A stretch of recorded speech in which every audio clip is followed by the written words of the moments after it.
Bonjour tout le monde, j'espère que vous allez bien, que vous êtes en forme. Alors aujourd'hui je vais vous montrer une vidéo qui s'est passée au Japon. Une tempête céleste. Bon, j'espère que c'est pas un montage aussi, bon, faut voir ça après. Hein. Mais a priori, je pense pas. C'est l'équivalent en fait des aurores boréales, il y a une espèce de tempête céleste.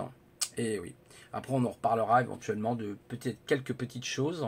Voilà. Donc c'est parti, je lance la vidéo. Ça dure 8 minutes environ. Regardez, vous allez voir. On mettra peut-être pas les 8 minutes hein, parce que c'est toujours les mêmes. Il n'y a pas quelqu'un qui commente. Ça se passe au Japon, dans le ciel du Japon. Ça s'est passé hier, à peu près à 15 h, je crois. Voilà. Comme une espèce d'aurore boréale. Alors, est-ce que c'est une fuite magnétique au niveau du champ terrestre ou est-ce que c'est vraiment quelque chose qui vient de l'espace, qui serait donc un phénomène ondulatoire physique, un magnétique? Voilà, je vous laisse. On va pas laisser la vidéo pendant 8 minutes. Hein. Je la laisse que 2-3 minutes parce que moi, mon bras... de toute façon, c'est la même photo quasiment partout. Vous voyez, vous entendez peut-être un peu le bruit de fond.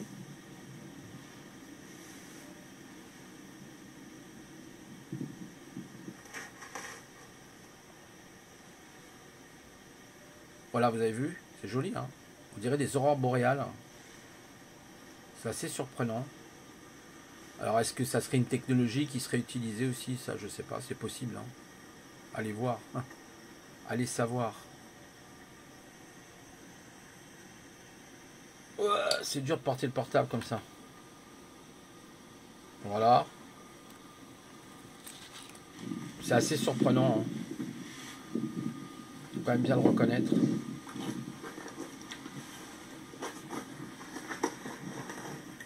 Personne n'est sur des graviers, j'ai l'impression.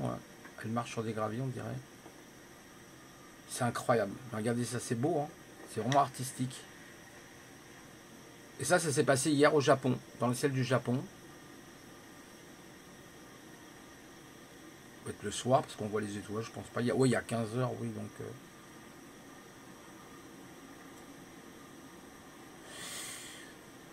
Voilà. Donc on va arrêter là la vidéo. Ça sert à rien d'aller plus loin. Hein. De toute façon, vous verrez toujours ces formes un peu surprenantes. Voilà, regardez ça. Voilà, donc je vais essayer de remettre un peu ça correctement. Je vais essayer de vous faire un autre tableau. Je ne sais pas si ce sera le même, ce sera celui-là. Voilà. Alors, que penser de tout ça? C'est assez surprenant, hein, ce phénomène physique qui serait décrit comme une tempête céleste. Et c'est vrai que c'est un phénomène physique. Alors, c'est dû à quoi? Est-ce que c'est dû à des champs photoniques? Est-ce que c'est dû à des inductions électromagnétiques? Est-ce que c'est une fuite au niveau du champ terrestre? Est-ce que c'est autre chose? Tout simplement, un champ électron, photon. Ouais, c'est assez étrange, faut reconnaître. Est-ce que c'est une technologie qui serait utilisée aussi? C'est possible. On essaye de trouver en fait des éventualités. Comment se fait-il qu'au Japon, on ait une tempête céleste? C'est comme ça. Alors, il y a aussi après, bon, dans un autre cadre, l'histoire effectivement des champs célestes qui viennent actuellement sur la Terre. Donc, il y en a eu un en 2020. Il y a des poussées donc célestes magnétiques qui seraient des couloirs, en fait, des espèces de couloirs magnétiques qui arriveront en 2022 en fonction du positionnement des planètes. Alors ça, c'est plutôt de l'astrologie. Et une en 2024, 2025, je crois. Il va... Pardon, excusez-moi. Il va y avoir 3 vagues. En fait, il va y avoir 3 vagues de comme ça de champs hein, très très forts, très puissants, qui viennent certainement de l'espace. Alors, dans la légende, il est dit, enfin dans la légende des dieux, il est dit que les dieux viendront par ces couloirs, en fait, par ces champs qui seraient créés, et ils sont déjà dans l'astral, parce que l'astral actuellement serait un grand bordel, d'après certaines personnes. Il y aurait énormément de bordel dans l'astral, dans le bas astral, ce qui est tout à fait probable. Donc ce sont des éventualités hein, que je donne, hein, ce ne sont pas des confirmations, on est bien d'accord. Mais c'est vrai que, par exemple, il y a certains astrophysiciens qui disent qu'actuellement, Saturne, Jupiter, Mars, tout ça, ça joue beaucoup, beaucoup, beaucoup.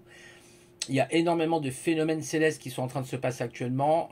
Bah oui, c'est peut-être aussi un signe de l'arrivée de quelque chose, d'une petite surprise pour l'humanité. Enfin, ça va être chaud, hein, je vous le dis tout de suite. Hein. Là, par contre, selon la légende, les animaux totems seront utilisés, Gaïa se mettra en colère, et les dieux et déesses reviendront victorieux pour nettoyer la crasse qui est sur cette planète, qui est certainement due par, voilà, par des choses. On ne va pas parler trop du sujet parce que c'est un sujet, on vous prend pour un fanfaron ou un complotiste ou ce qu'on veut, je m'en fous de ce que pensent les gens.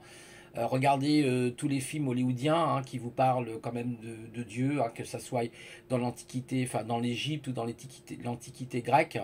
Vous avez Thor 4 qui va sortir avec Christian Bale, là j'ai vu ça, là il y a une nouvelle sortie de Thor 4, le 4. Vous voyez, c'est quand même assez surprenant, on parle de Thor, hein, le marteau de Thor, la balance de Thor, vous voyez. Pourquoi on nous parle de tout ça alors? Pourquoi on nous fait de la publicité avec Rocher, hein, avec ces dieux qui lancent, vous voyez, avec un arc et une flèche? Pourquoi? Moi, dites-moi pourquoi. C'est la grande question que je pose. Pourquoi il y aurait effectivement sous nos yeux ce genre de choses? Voilà. Si on pense que c'est une mythologie, pourquoi on s'accroche tant à un mythe qui paraît même être une réalité au cinéma? Vous voyez ce que je veux dire? Comme Thor, etc.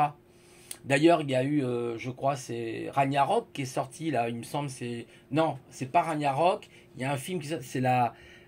comment ça s'appelle? Le Valhalla. Le titre du film, c'est le Valhalla. Valhalla, je crois, en anglais, The Valhalla. Et qui est un film qui est tiré justement de l'histoire des dieux odiniques, hein, des dieux nordiques, avec Odin, Thor, Loki. Donc voilà, non, on nous montre en plus devant notre visage toutes ces choses-là. On nous montre aussi Prométhéeus, hein, rappelez-vous le film Prométhéeus. On nous dit c'est des ingénieurs qui auraient créé l'homme par manipulation génétique entre guillemets. Donc voilà, ils rassemblent toutes les preuves. On trouve ça chez les Mayas, on trouve ça en Afrique, on trouve ça un peu partout. Puis ils rassemblent tout ça. Puis on voit un géant qui montre du doigt une constellation. Et ben c'est la constellation d'Orion qui montre. Quand on regarde l'Égypte, vous avez aussi ces pyramides qui sont alignées sur la constellation d'Orion. Hein, donc vous dites il y a Sirius, hein, je crois qu'il y a Sirius A sur Orion, et la Beltégeuse ou la Beltégeuse, je sais pas comment on dit. Il y en a qui disent la Beltégeuse, d'autres qui disent la Beltégeuse, peu importe. Et puis d'autres systèmes hein, qui existent. Voilà, donc c'est quand même assez étonnant, assez très très étonnant, et des choses comme ça, assez surprenantes qui ne sont pas le fruit du hasard pour moi à mon avis. Donc ce sont des probabilités. Alors d'où viennent ces champs? Peut-être que c'est aussi un phénomène tout à fait naturel. Hein.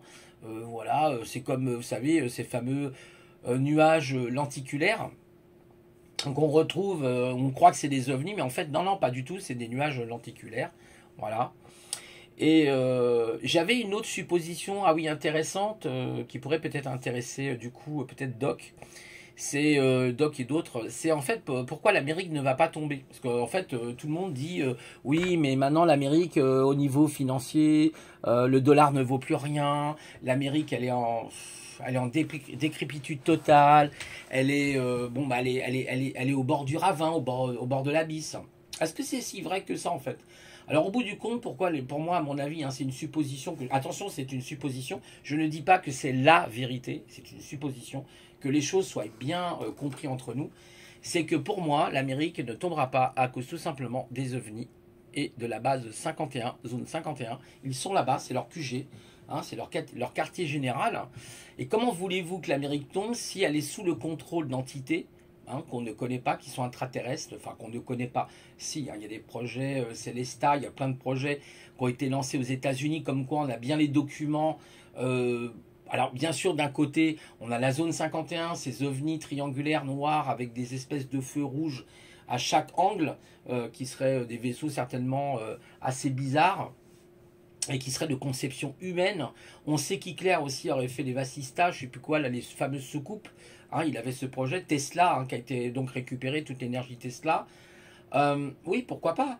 Donc ça peut être des technologies, mais qui sont données par des entités intelligentes. Hein. Eisenhower, il y a l'histoire d'Eisenhower, rappelez-vous ce président, qui aurait signé un pacte, qui aurait signé un contrat avec des gris, hein, pour avoir leur technologie. En échange, on leur donnerait des humains, ce qu'on appelle les abductions. Les abductions à chaque année qui ont lieu, c'est-à-dire des enlèvements. Hein, il y a quand même pas mal de témoignages. On n'a pas 2 ou 3 cas, hein, c'est des dizaines de milliers de cas, voire peut-être des centaines de milliers de cas, voire peut-être plus. Donc là, on n'est pas dans une course au hasard, c'est pas la course aux échalotes. Il y a quand même des choses qu'il faudrait éclaircir sur ces questions-là, qui sont assez surprenantes, quoi, vous voyez. On a le projet Cometa. Bon, il y a plein de choses comme ça qu'on nous cache. Et l'Amérique est quand même au centre. Là où vous avez le plus d'observations d'OVNI, hein, donc d'objets volants non identifiés, bah, c'est en ufologie, c'est quand même les États-Unis d'Amérique. C'est le nord d'Amérique. Moi, j'ai une amie qui vit à Los Angeles. Je discute avec elle hier. On parlait sur FaceTime. Et en fait, elle me disait, bah, Didier, quasiment une fois par semaine, on voit des objets volants non identifiés. Et là-bas, à Los Angeles, il y en a beaucoup aussi au Brésil. Donc on peut quand même se poser des questions. Alors je lui disais, bah, c'est peut-être aussi des armes ultra secrètes américaines, hein, qui seraient fabriquées du coup par le complexe Industrio-Militaro. Hein, voilà, et puis il y a des gens qui disent oui, mais on oublie ce complexe un peu militaro-industriel dont les Kennedy sont les maîtres d'œuvre. Et oui, c'est pour ça quand on dit oui, oui, il n'y a que les Rothschild, les Rockefeller, etc. Non, non, non, non, non, non, non, non, non. Vous avez le complexe militaro-industriel qui a été tenu par les Kennedy, je pense. Donc faut arrêter de dire des bêtises. Et qui a une grande, grande puissance. Il faut savoir que tout ce que vous voyez actuellement, même par rapport à la pic-pic, c'est déjà testé par les militaires. Bah oui, bah oui. Moi, je vous avais expliqué déjà quand j'avais fait mon armée, hein, c'est très très vieux, en 81, on faisait du NBC, le nucléaire biologique chimique. Maintenant, vous avez le RNBC, c'est-à-dire le radiologique nucléaire biologique chimique. Alors pourquoi vous avez des guerres biologiques dans ce cas-là? Et ce qu'on est en train de voir actuellement, est-ce que ce n'est pas tout simplement une forme de guerre biologique pour effectivement tuer les gens? Voilà, on peut se poser des questions, notamment un laboratoire P4, hein, qui est quand même qui est ultra secret, qui est sous une charte militaire, je pense. Donc faut arrêter de nous raconter des conneries, quoi. Voilà. Donc pour moi, il y a beaucoup d'âneries qui sont dites. Maintenant, il y a des suppositions. Je ne dis pas que je vous ai montré là par rapport au Japon, cette fameuse tempête céleste, c'est quelque chose, voilà, qui est peut-être c'est quelque chose de tout à fait normal physiquement. Voilà, il faut se poser des questions. Est-ce que c'est une déchirure dans le ciel? C'est quand même assez surprenant. On voit quand même que ce sont, j'ai l'impression, des vagues, hein, des vagues énergétiques qui arrivent sur notre planète. Et il est prévu pour 2022 et 2024, enfin fin 2024, début 2025, on va dire, là, des choses qui vont être extrêmement virulentes. Virulentes de chez virulentes. Donc, selon la mythologie, le Ragnarok est proche, hein, c'est-à-dire dans la mythologie nordique, le Ragnarok est proche. Donc, préparez-vous. Vous allez sur, je crois que c'est Chot, je crois que ça s'appelle. C'est S-H-O-T-T, je crois. Mais je suis plus sûr, il faudra vérifier. Vous avez justement tout un... Il y a tout en fait, un feedback, un film qui est fait sur les catastrophes à travers le monde. Il y a des trucs incroyables. Là, il y a eu des comètes qui sont tombées, je ne sais plus où. Enfin, il se passe des phénomènes physiques, mais d'une ampleur phénoménale aujourd'hui. Phénoménale. On n'a jamais vu ça. Donc quand même, on se pose des questions. Oui, il y a quelque chose qui se prépare, c'est évident. Dans les années à venir, on voit bien, regardez comment est le monde actuellement. Il s'écroule sur le plan sociologique. Hein, on a de plus en plus de gens sur le plan social qui sont pas bien au niveau sociologique. On a des jeunes qui se suicident. On a les écoles qui vont de plus en plus mal. On a des gens qui font la pic-pic et qui ont plein de problèmes suite à ça. Vous avez encore cette histoire de Covid. Voilà, on n'en finit pas avec des variantes. Bientôt, ils vont nous sortir des variantes de je ne sais d'où, du pôle Nord ou je ne sais d'où. Donc après, qu'est-ce qu'on a? On a un risque de clash financier avec un grand reset en 2022. C'est tout à fait probable. C'est une probabilité. Je ne dis pas que ça arrivera. C'est une probabilité. Il y a des gens qui disent mais non, c'est pas possible, etc. Peut-être j'ai tort. Je fais mon mea culpa si j'ai tort. Voilà. Moi, je fais que des suppositions. J'ai pas de plan sur la comète en particulier. Mais je me dis quand même, il y a quand même beaucoup de factorisation qui arrive. Il y a de plus en plus de gens qui se retrouvent à la rue, qui ont des difficultés, voilà, donc des problèmes. Voilà, je veux dire, la situation va aller en se compliquant. Faut pas rêver, parce que nous sommes, selon les prophéties, dans la fin des temps. Donc, n'essayons pas de croire que nous sommes à l'abri de tout. Non, pas du tout. On peut tout perdre du jour au lendemain et se retrouver, voilà, dehors, tout simplement. Ça va très très vite. On ne sait pas, on n'est que des êtres humains et voilà, ce que l'on possède aujourd'hui, on l'aura peut-être plus demain. Donc c'est pour ça que la recherche matérielle n'est pas la solution. Je pense que la solution, elle est dans la recherche de la création, de la créativité, voilà, de créer des choses, des œuvres d'art. Je regardais tout à l'heure, ça me faisait rigoler. Bon, je fais une petite parenthèse, on va dire. C'était sur TikTok, je crois que ça faisait rire. Il y avait un gars, il avait une grosse pastèque, elle était énorme. Hein. Et puis il a pris une espèce, vous savez, de hachoir un petit peu là. Et il a fait des figures dedans. Puis il faisait des bateaux, des trucs, c'était incroyable. Donc l'être humain, il est doté de trucs, de capacités extraordinaires dans la créativité, que ça soit dans la gastronomie, que ça soit dans les... Vous voyez, on a plein de possibilités. Donc ce côté-là, oui, il fait peur, bien sûr, hein, tout ça fait peur. Mais il faut garder quand même optimisme, hein, tout simplement, voilà. Voilà, donc sinon, moi j'essaie de me remettre petit à petit. Bon, c'est pas simple, hein, on se remet pas du jour au lendemain hein, de la perte comme ça de ses parents, même s'ils avaient 80 quelques années. Je le conçois, mais c'est humain, voilà, c'est comme ça. Voilà. Après, je vous ferai un petit peu la lecture. Alors, il y avait un livre là aussi qui est pas mal, qui s'appelle Sur la cime du désespoir, qui est assez sympa. Oh, bah, je peux vous lire un peu sur la cime du désespoir très rapidement. Bon, c'est un autre sujet. On va quitter la tempête céleste pour aborder la tempête littéraire. Il s'appelle Kiorian, ouais, Cioran, Sur les cimes du désespoir, aux éditions Libre de Poche. Et voilà ce qu'il dit au dos du livre. Il est dit une constatation que je veux vérifier.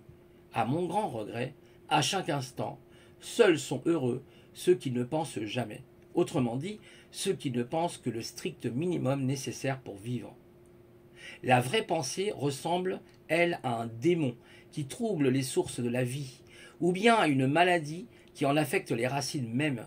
Penser à tout moment, se poser des problèmes capitaux à bout de champ et éprouver un doute permanent quant à son destin, être fatigué de vivre, épuisé par ses pensées et par sa propre existence au-delà de toute limite, laisser derrière soi une traînée de sang, voyez, et de fumée comme un symbole du drame et de la mort de son être. C'est être malheureux au point que le problème de la pensée vous donne envie de vomir et que la réflexion vous apparaît comme une damnation. C'est terrible hein, de la part de Kiorian qui dit ça. Donc c'est Kiorian qui dit ça. C'est un livre qui a été écrit en 1933. Voilà, il a écrit ce livre en 1933 et il est assez intéressant en Transylvanie. Voilà. La Transylvanie, c'est la Roumanie, ça je crois. Ouais, la Transylvanie, il me semble, c'est la Roumanie. Voilà, vous voyez, donc comme quoi, pourquoi vouloir se poser toujours des questions? En fait, quelque part, c'est la cime du désespoir. C'est fatigant, en fait. La pensée, c'est comme un démon, quoi, en quelque sorte. Ça peut être vraiment quelque chose de très, très, très handicapant, quelque part.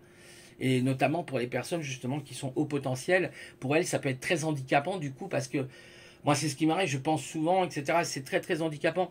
Et ce livre peut être révélateur de quelque chose, c'est-à-dire avoir le plus simple, c'est la pensée au strict minimum pour vivre, pour survivre, je dirais même aujourd'hui, parce qu'on n'est même plus dans le mot vivre, quelquefois on est même dans le mot de la survie, vous voyez, pour certaines personnes.